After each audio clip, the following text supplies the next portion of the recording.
নমস্কার বন্ধুরা, Pinki kitchen village স্টাইলে আপনাদের সকলকে জানাই স্বাগত। দেখুন আজকে আমি কি নিয়ে চলে এসেছি।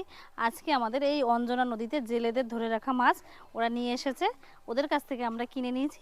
আজকে আমার সেই ছোট মাছদের রেসিপি হবে, দুর্দান্ত একটা রেসিপি, শশার রেসিপি। এটা আমরা বাড়িতে বানিয়ে খাই, তাই ভাবলাম আজকে আপনাদের একটু শেয়ার করব। তাহলে আসুন মাছ শশা এগুলো কেটে নেব। হ্যাঁ বন্ধুরা, এখন আমি মাছগুলো কেটে নিই, কেটে নিয়ে ধুয়ে দিই, তারপরে বৌমা রান্না করে ফেলো। ছোট মাছ তো, খালের ছোট মাছ, মায়া মাছ, পুঁটি মাছ, অনেক রকমের ভাজানের মাছ তো, তাই বৌমা কাটতে পারে না, তো তাই আমি কেটে দিচ্ছি। বন্ধুরা, মাত্র মাছগুলো কাটা হয়ে গেছে। ছোট মাছ তো, আমি ছোট মাছ ভালো কাটতে পারি না। এটা হচ্ছে আমাদের এখানে অঞ্জনা নদীর মাছ। ও মা, তাহলে তুমি শশা কেটে নাও, আমি মাছগুলো ধুয়ে নিয়ে আসি। আমি এখন শসাগুলো কেটে দিই, বৌমা মাছটা ধুয়ে নিয়ে আসুক, যাতে তাড়াতাড়ি হয়ে যায়। দুজন মিলে একসাথে করে ফেললে তাড়াতাড়ি হয়ে যায় সব কাজে।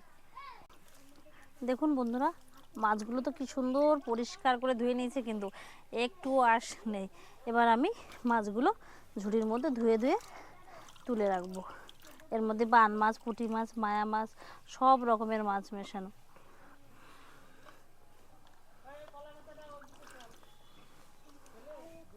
এটা আমাদের অঞ্জনা নদীর মাছ। এখানে প্রায় ছোট মাছ বড় মাছ যারা জেলে আছে তারা ধরে নিয়ে এসে বিক্রি করে আমাদের বাড়ির সামনে। সব রকমের মাছ মাংস পাওয়া যায় সকাল হলে। তা আমরাও অল্প কিছু মাছ নিয়েছি আজকে শশা দিয়ে রান্নার জন্য। কি সুন্দর দেখাচ্ছে না, বান মাছ, শিঙি মাছ, সব রকমের। দেখুন মাছ তো ধোয়া হয়ে গেছে।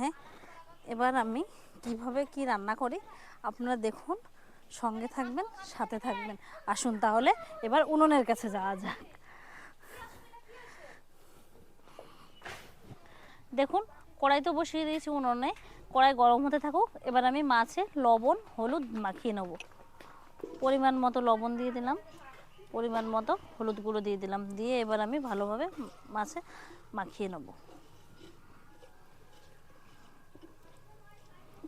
এবার আমি কড়াইতে তেল দিয়ে দেবো। কড়াই গরম হয়ে গেছে, দেখুন তেল তো গরম হয়ে গেছে।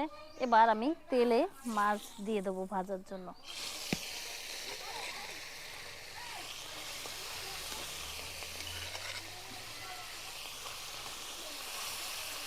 কড়াইটা বেশ ভালো গরম হয়েছে, মাছগুলোও বেশ ভাজা হচ্ছে।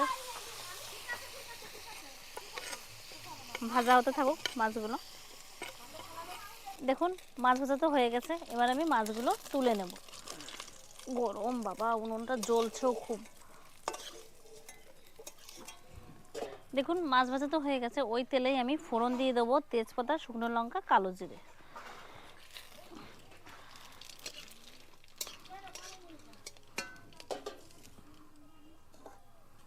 এবার কেটে রাখা টুকরো করা শশাগুলো দিয়ে দেবো, দিয়ে নেড়ে নেব।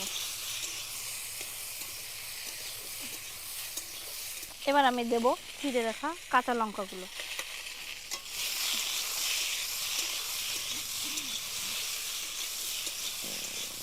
এবার আমি দেব পরিমাণ মতো লবণ, এবার পরিমাণ মতো হলুদ গুঁড়ো দিয়ে ভালোভাবে ভেজে নেব।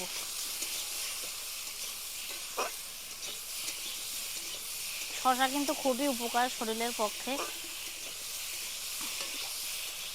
আমরা শসার তরকারি বাড়িতে মাঝে মাঝেই রান্না করে খাই, আপনারাও খাবেন, দেখবেন ভালো লাগবে।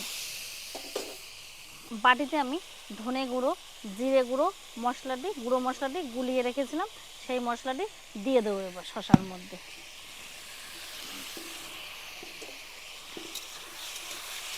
দিয়ে ভালোভাবে নেড়ে চেড়ে কষিয়ে নেব।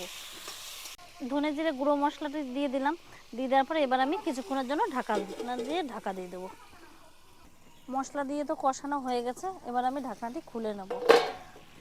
দেখুন কি সুন্দর মশলা ভাজা ভাজা হয়েছে, কালারও কি সুন্দর এসছে। মনে হচ্ছে শশার বদলে মনে হচ্ছে কি এটা ঝিঙের তরকারি হচ্ছে। আজকে আমাদের কিন্তু এই রান্নায় কোনো বাটা মশলা যাবে না, ওই যে অল্প সামান্য পরিমাণে গুঁড়ো মশলা দিয়েছি আর লঙ্কা চিড়েই রান্নাটা হবে। শশার তরকারি কিন্তু স্বাস্থ্যের পক্ষে খুবই উপকার। আপনারাও এইভাবে বাড়িতে বানাবেন, বানিয়ে খেয়ে দেখবেন, খুবই ভালো লাগবে। দেখুন ভাজা হয়ে গেছে, সব কিছু কমপ্লিট। এবার আমি দিয়ে দেবো জল পরিমাণ মতো।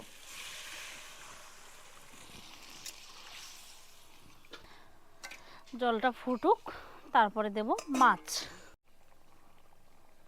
দেখুন ঝোল তো ফুটে গেছে, এবার আমি মাছগুলো দিয়ে দেব।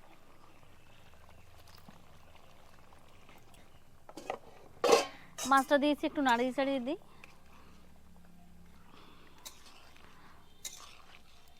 এবার আমি 10 মিনিটের জন্য ঢাকনাটি দিয়ে ঢেকে দিলাম, ওতে থাকুক।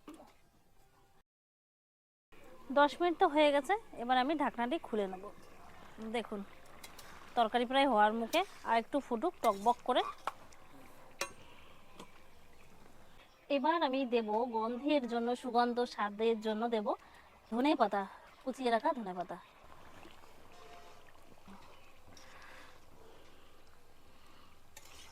দেখুন আমাদের তরকারি তো হয়ে গেছে, এবার নামিয়ে নেব।